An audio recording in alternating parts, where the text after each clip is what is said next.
The Fire Within by Chris DeLacy. The chapter we're on is Greenfingers George. A few paces along the leaf-strewn path that led the way into the gardens proper, David halted by the notice board which read, "Welcome to Scrubbly Library Gardens. We hope you enjoy your visit." "Thank you very much," David muttered. "You what?" a raspy voice replied. A curious little man stepped out of a clump of laurel bushes.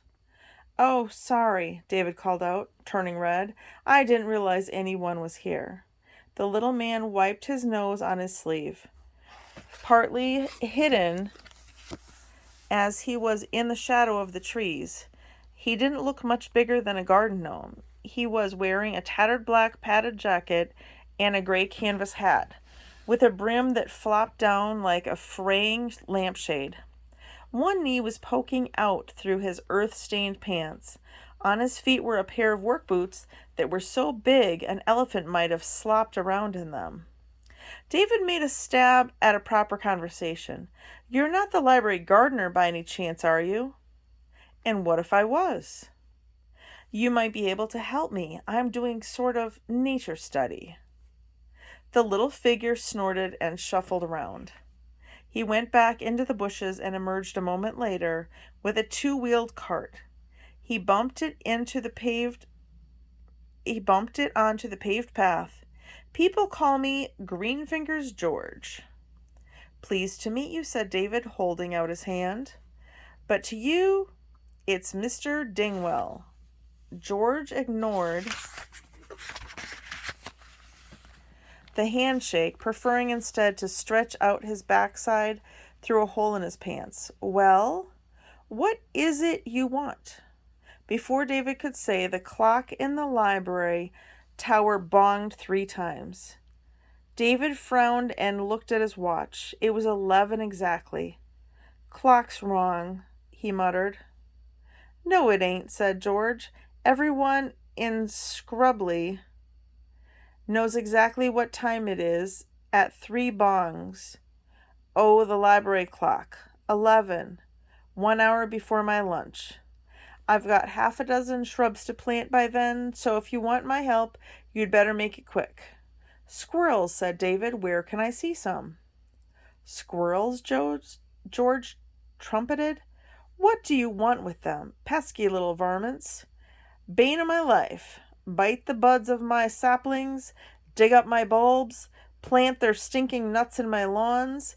There's one," he said, beckoning David closer, "that lives up in that beech near the fountain back there." He pointed vaguely into the distance.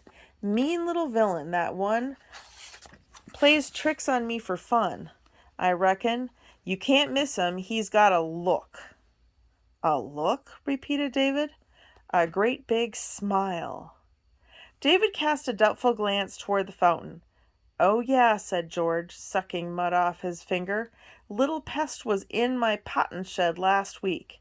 Stole my ham sandwich, he did." David did his best to form a sympathetic look. "And where did you say I'd find him? Them?" "Go down the embankment," Mr. Digwell said, pointing along the narrow path that tumbled helter-skelter through the thicket of trees, "all the way to the fencin' at the bottom.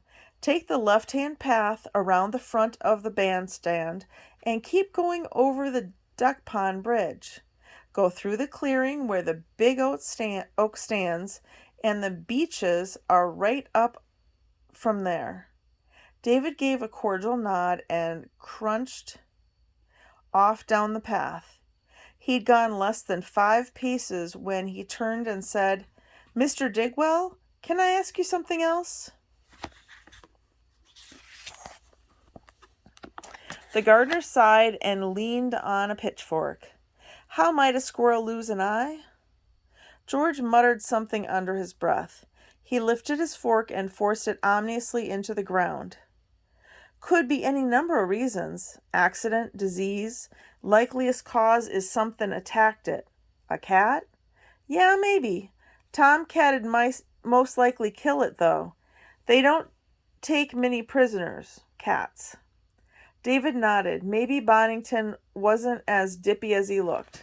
What about another squirrel? George beat his chest and spat a glob of phlegm into a leaf-blocked drain. Nah, squirrels, they squabble and bluster a lot.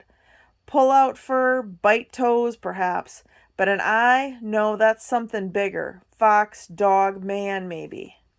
David looked at the gardener hard.